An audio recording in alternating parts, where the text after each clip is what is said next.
Per quanto riguarda il settore giovanile è un progetto ambizioso, importante e che ci ha portato ad avere un risultato molto gratificante per noi. Abbiamo fatto il record di iscritti da quando è nata la Benedetto 1964 e questo per noi è uno stimolo importante, una grande sfida. Non avevamo mai avuto tanti ragazzi e abbiamo delle ambizioni, vogliamo portare avanti un progetto di crescita innanzitutto di carattere formativo, educativo, perché riteniamo che lo sport sia ormai forse l'unico ambiente sano in cui si possono ancora dare dei messaggi importanti e dove i nostri giovani possano crescere in un ambiente appunto sereno e tranquillo. Ma abbiamo anche un progetto di crescita tecnica che ci vede impegnati da qui ai prossimi anni ad affrontare competizioni sempre più stimolanti e a livelli superiori rispetto a quelli che eravamo abituati a fare. Questo comporterà all'inizio un po' di fatica, probabilmente perderemo qualche partita in più, ma sono convinto che i ragazzi cresceranno tanto.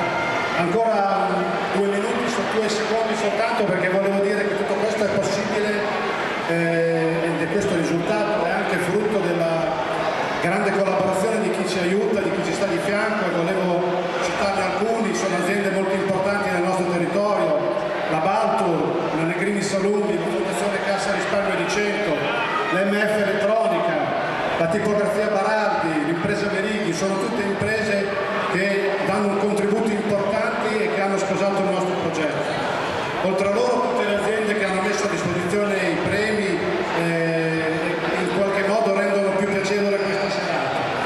Poi volevo anche ringraziare i miei collaboratori, che sono persone che tutti i giorni dedicano un po' di tempo e la loro professionalità, la loro capacità, la loro intuizione a favore della Benedetto 64 e della crescita del settore giovanile. E vorrei citarli: sono Gian Michele Guselli, che è il vicepresidente, Daniele Bretta, Alberto Baraldi, Giampiero Marchi, Augusto Borghi e la Sabrina Govoni, che si occupa di tutte le cose meno divertenti perché si occupa di segreteria.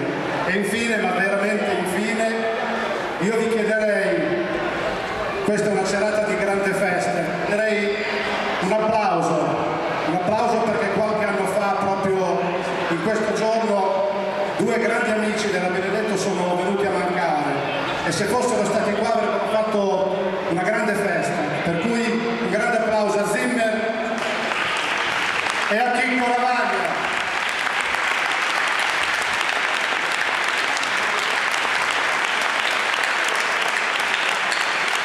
Grazie, auguri ancora.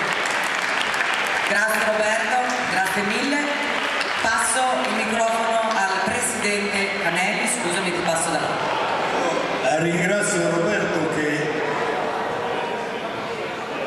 qualcuno prima di venire dentro ha detto quello è Spera, dice no, tu stai mentendo, Spera era quello dell'anno scorso. Dico ma no, si è dimezzato solo perché ho risparmiare per la Benedetto 64. Ti ringrazio di aver ricordato, non l'avevo fatto io, ma io mi commuovo facilmente, quindi di aver ricordato il nostro Zimmer, che resterà a vita in questa nostra bacheca, e il nostro Chicco Ravaglia, che proprio ormai tanti anni fa sono deceduti entrambi tragicamente. Ti ringrazio di questo, ti ringrazio di avere assunto questa responsabilità che ci coinvolge, perché il nome è sempre quello, Benedetto, lo spirito è sempre quello.